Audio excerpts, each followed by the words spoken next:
नमस्कार, times of Swaraj में आप सबों का स्वागत है और मैं हूं संतोष सिंह। और आज हम टाइम्स ऑफ स्वराज में बात कर रहे हैं कि मैंने एक खबर दिखाई थी कि बिहार में जो सत्ता परिवर्तन हुआ है वो स्वाभाविक नहीं है। इस सत्ता परिवर्तन के पीछे भी बड़ा खेल है और उस खेल में कहीं ना कहीं ईडी और सीबीआई की बड़ी भूमिका है।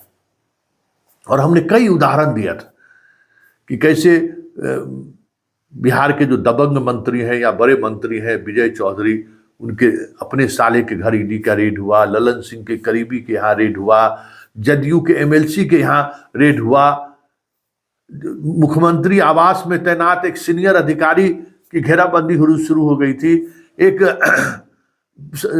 और ब्यूरोक्रेट पर दो तीन और ब्यूरोक्रेट की घेराबंदी होनी शुरू हो गई थी। तो फिर ऐसे में साफ दिखने लगा था कि कहीं ना कहीं वो दबाव तो नहीं है इस सरकार के रातों रात परिवर्तन होने का। और आज भी नीतीश कुमार से जब पूछा गया तो नीतीश कुमार इसको लेकर स्पष्ट जवाब नहीं दिए कि आखिर सत्ता बदली क्यों आप बदले। इंडिया गठबंधन को लेकर भी जो केसी त्यागी टाइप नेता बयान दे रहे थे वो भी आज उस तरीके का बयान के साथ खड़े होते नीतीश नहीं देखे। खैर, ये सब सारी चीजें तो है ही। इससे इतर जो सबसे महत्वपूर्ण बात है कि मेरे इस खबर को अभी अभी हेमंत सोरेन की गिरफ्तारी से मोहर लग गई है। हेमंत सोरेन की गिरफ्तारी हो गई, मतलब टीम इंडिया या टीम ईडी के साथ जुड़े हुए जितने लोग हैं इंडी के साथ, या तो आप सिलेंडर बोलिए, आप वहां से बाहर निकलिए, या फिर आपको जेल जाना है, ये तय है।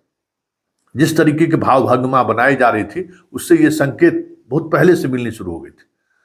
दो ही नीतीश सिलेंडर कर गए तो आज सत्ता में है, आज मुख्यमंत्री हैं हेमंत सोरेन और लालू परिवार, जिनको पिछले कई महीनों से घेराबंदी की जा रही है, पूछताछ हो रही है, सब अलग अलग तरीके से, लेकिन सिलेंडर नहीं बोल रहे हैं, आज समर्पण नहीं कर रहे हैं। तो फिर यहां तो भाई आज समर्पण नहीं किए तो फिर तो जाना पड़ेगा। तो चलिए हेमंत सोरेन गए, अब तेजस्वी की बारी है। अब देखना यह है कि तेजस्वी कब जाते हैं, क्योंकि इतना तय है कि लालू परिवार भी अगर आज समर्पण नहीं किया तो तेजस्वी को जेल जाना पड़ेगा, क्योंकि तेजस्वी की घेराबंदी ठीक उसी तरीके से होनी शुरू हो गई है। भले पूछताछ के बाद तेजस्वी को ईडी ने जाने दे दिया, लेकिन ये स्वाभाविक चीज नहीं है। हर ऐसे बिंदु पर, जिन बिंदुओं पर सवाल जवाब हो रहा है, वो सवाल जवाब कहीं ना कहीं दिखा रहा है कि अगली बारी तेजस्वी की है।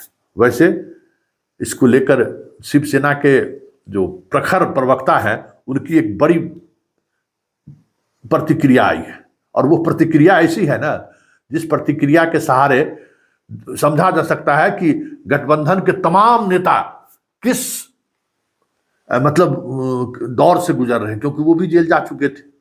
वो भी जेल से कई महीने जेल में रह कर निकले ही थे। ईडी का यूज किया जा रहा है, कहीं पे 400 पार है तो ये नीतीश कुमार को तोड़ो, शिवसेना को तोड़ो, एनसीपी को तोड़ो, हेमंत सोरेन के ऊपर रेड करो, केजरीवाल जी के ऊपर रेड करो।